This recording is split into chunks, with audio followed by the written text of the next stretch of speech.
Hey guys, thanks for tuning in. Today I'm going to show you how I built this outdoor picnic table all in for around $100 using 4x4s and 2x12s. So let's get started. I started this build by squaring off the spruce 4x4 boards I bought for the base of the table. That's me and my little helical head lunchbox.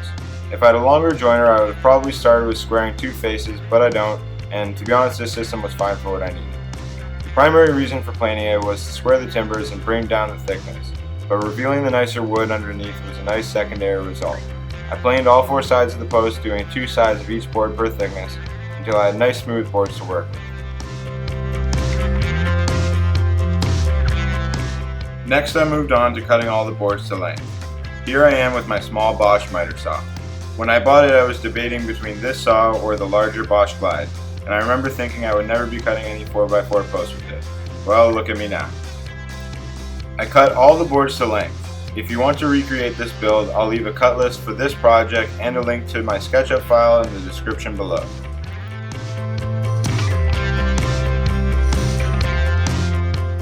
With the cuts done, it was time to move on to the dados for the lap joints for assembling this table.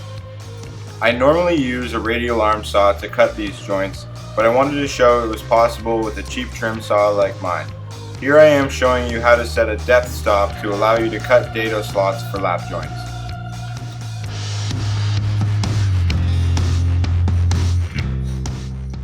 With the saw adjusted, it was time to start plugging away on dado cuts. As you can see, using a regular blade on a trim saw takes a really long time. I eventually got frustrated using this blade and decided that it was time for a change. You can do this entire project with a regular blade on a trim saw, but to be honest, I don't think it's really worth the effort. As you can see, it's a lot of cuts and your arm will get really sore.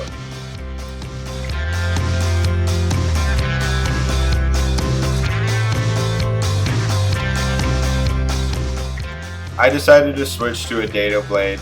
I know it's not the safest thing to do, but to be honest, I thought it was worth the effort, and I feel like the project went a lot smoother and faster after I made the switch.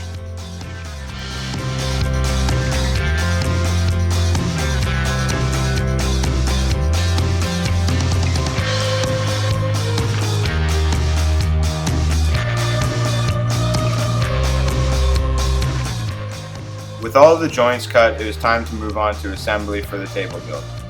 Here I am using a quick jig that I made that allowed me to use my spring-loaded center punch to mark all of the pieces for drilling. I then drilled all the holes in each piece with a combination pilot hole plug cutter bit. I have a square and level work table, which made the assembly for this project pretty easy. I used a quick clamp to secure pieces and glued and screwed the pieces and cleaned the excess glue with water.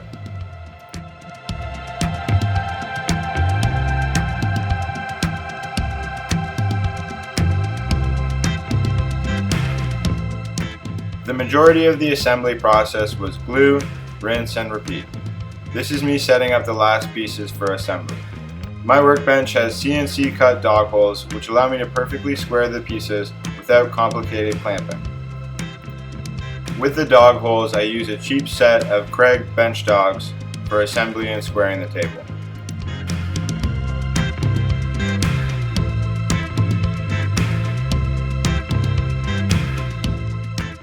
The last step is mounting the 2x12 tabletop boards and bench boards. I line the boards evenly and screw them into the center on each side, and then followed up with a screw on either side of the center screw when it was secured. Top boards I left a 1/4 inch space like with decking to allow for wood movement and water drainage. I then went around the table and filled all of the plug holes.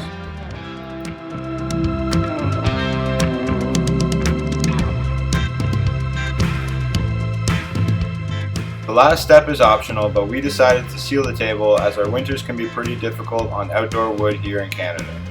I slapped on a few coats of some cheap oil I had laying around. I used circa 1850, but you can use a number of finishes for this.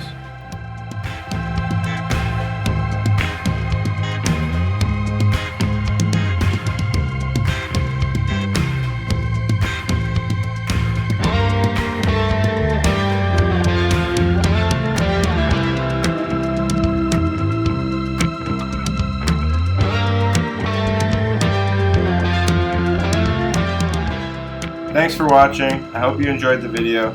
If you have any questions or suggestions, leave them in the comments below.